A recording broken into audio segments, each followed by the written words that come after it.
स्वागत है आपका। आप देख रहे हैं क्राइम तक। मैं हूं अश्विनी सिंह। चंडीगढ़ में जिस तरह से आईपीएस अधिकारी वाई पूरन कुमार ने खुद को गोलियों से भूनकर मौत के घाट उतार लिया था, उस समय वहां पर जो एविडेंस मिले थे उसे लेकर लगातार जो है जांच पड़ताल चल रही है। इसी केस में जो एसआईटी गठित की गई है, उन्होंने एक ऐसे डॉक्यूमेंट का जिक्र किया है, एक ऐसे डॉक्यूमेंट उन्हें चाहिए थे जिसके बाद उन्होंने आईएएस अधिकारी जो है अमनीत यानी वाई पूरन कुमार की जो वाइफ है, उन्हें एक नोटिस जारी किया है। नोटिस में क्या कुछ मांगा है इस वीडियो में बात करेंगे। इसके साथ ही बात करेंगे कि वाई पूरन कुमार केस को लेकर अभी तक का क्या अपडेट है और किस तरह से जो डीजीपी हैं यानी हरियाणा के जो डीजीपी थे उन्हें लंबी छुट्टी पर भेजा जाता है, लेकिन क्योंकि दूसरी ओर जो अधिकारी हैं उनकी वाइफ वो लगातार डिमांड कर रही हैं कि जब तक दो लोगों का नाम उन्होंने खास तौर पर लिया था और उसमें एक डीजीपी थे हरियाणा के और इसके साथ ही दूसरा नाम था नरेंद्र बिजानिया का जो आईजी रोहतक के थे। हालांकि उन पर तो एक्शन लिया गया है, ट्रांसफर कर दिया गया है, लेकिन सवाल यहाँ पर यह उठता है कि आईएएस अधिकारी अमनीत ने जो डिमांड की है उस पर एक्शन कब होगा, क्योंकि लंबी छुट्टी पर डीजीपी को भेजा गया है और एडिशनल चार्ज दिया गया है श्री ओम प्रकाश जो सिंह है उन्हें दिया गया है इस वक्त। लेकिन जो उनका डिमांड था यानी वाई पूरन कुमार की जो वाइफ है अमनीत, उनका डिमांड था, साफ तौर पर कहना था कि जब तक जितने लोगों का उन्होंने नाम लिया है अपने नोट में उन पर कोई एक्शन नहीं होगा तब तक वो पोस्टमार्टम करने नहीं देगी। और इसी जिद पर आज तक वो अड़ी हुई है। अब तक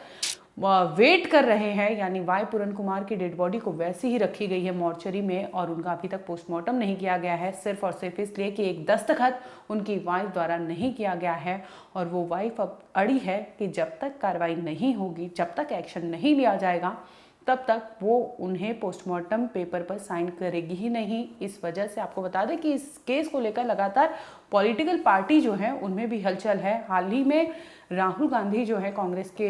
लीडर, वो उनके घर पे विजिट किए हैं, उनसे मिलने गए हैं, इस दरमियान बातचीत की होगी। लेकिन ये केस जो है क्योंकि सुर्खियों में इसलिए भी है, जो मुद्दा इसमें उठाया गया है, जो नोट बरामद किया गया है, उसमें कई ऐसे मुद्दे हैं जो सवालों के घेरे में लाते हैं। आप सोचिए, एक आईपीएस लेवल के अधिकारी को अगर इस तरह से प्रताड़ना झेलना पड़ा होगा तो आम इंसान के लिए कानून या फिर ऐसे लोग जो है किस तरह से उनको हैरेस या फिर टॉर्चर करते होंगे। क्योंकि एक टेम्पल में जाना, फिर उनके जो आवास है, तमाम तरह की जो चीज़ें हैं, आप ये खबर को फॉलो कर रहे होंगे तो आपको पता ही होगा। लेकिन जिस तरह से 3 ऐसे मेन मुद्दे जो थे उन्होंने अपने नोट में लिखा था, जिसमें उन्होंने ये कहा था कि जिस तरह से उनके सीनियर्स ऑफिसर उनके साथ कर रहे हैं वो सही नहीं है। अब आगे बात कर लेते हैं उस नोटिस की, जिस नोटिस के द्वारा उनकी वाइफ यानी आईएएस अधिकारी जो अमनीत है उनसे कुछ चीज़ें मांगी गई है। तो आखिर ये नोटिस क्यों भेजा गया है और क्या डिमांड की गई है, तो आपको बता दें कि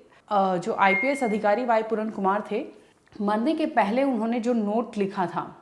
वो कुछ तो उन्होंने वहाँ पर एज एविडेंस वहाँ पर छोड़ा था शूट करने के पहले। इसके साथ ही उन्होंने अपने लैपटॉप में टाइप करके वो ड्राफ्ट रखा हुआ था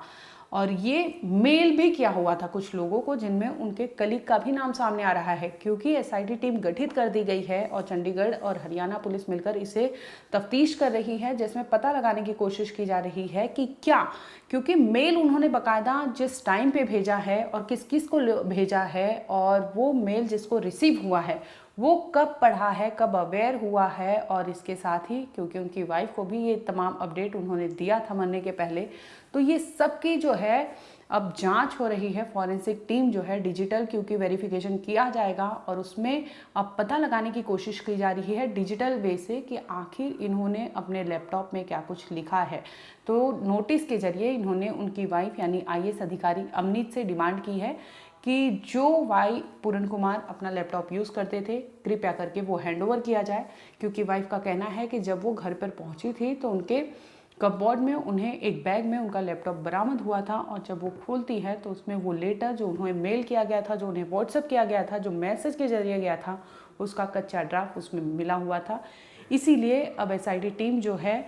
डिमांड कर रही है कि लैपटॉप उनके हाथ में आ जाए ताकि वो सेंट्रल फॉरेंसिक साइंस लेबोरेटरी जो है CFSL उन्हें भेजेगी और जांच करेगी कि आखिर ये ड्राफ्ट जो कच्चा बनाया गया था और इसके साथ ही जो मेल है वो उन्होंने किसे किसे भेजा था, क्योंकि अभी तक में नाम ये सामने आ रहा है कि उन्होंने अपनी वाइफ को बताया था, लेकिन अब नया नाम जोड़ रहा है इस केस में, अपने कुछ कलीग को भी उन्होंने बाकायदा ये मेल के ज़रिए बताया था कि उनके साथ क्या हो रहा है, और इसका उन्होंने मेल किया था, जो कि अब डिजिटल एग्जामिनेशन होगा सेंट्रल फॉरेंसिक साइंस लेबोरेटरी के द्वारा, जिसमें पता लगाया जाएगा कि जो उनके कलीग है और जो डेट के पहले उन्हें भेजा गया मेल है उसका टाइमिंग क्या था, और ताकि पता क्राइम सीक्वेंस जो है जिस तरह से चीज़ें हुई है उससे जोड़ा जा सके और इसे इस्टेब्लिश्ड कर पाए कि आखिर चीज़ें कैसे और कब क्या हुई है। बता दें कि उनके नोट में उन्होंने 8 आईपीएस सीनियर ऑफिसर जो है उनका नाम लिखा था, और इसके साथ ही 2 तो आपको बता दें कि आईजी रोहतक और इसके साथ ही डीजीपी जो थे उनका नाम लिखा था, और कई ऐसी चीज़ें थी जो उस लैपटॉप में रखी गई थी। पुलिस का ये कहना है, एसआईटी टीम जो गठित की गई है उनका ये कहना है कि कितने लोगों को वो मेल गया था और वो मेल का एग्जैक्ट टाइम क्या था और जिससे मेल पहुंचा है उनका क्या था, और ये ऑथेंटिसिटी यानी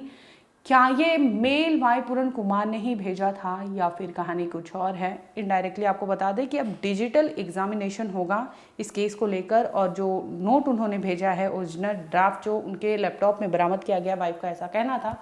तो उन तमाम ऐसी चीज़ों को लेकर अब आगे इन्वेस्टिगेशन होगा। टीम पता लगाएगी कि आखिर वाई पूरन कुमार की कहानी जो जैसी दिख रही है वैसी कुछ है या फिर कहानी में कुछ और भी ट्विस्ट है। अब ये आने वाले टाइम में उनके लैपटॉप से पता चल पाएगा।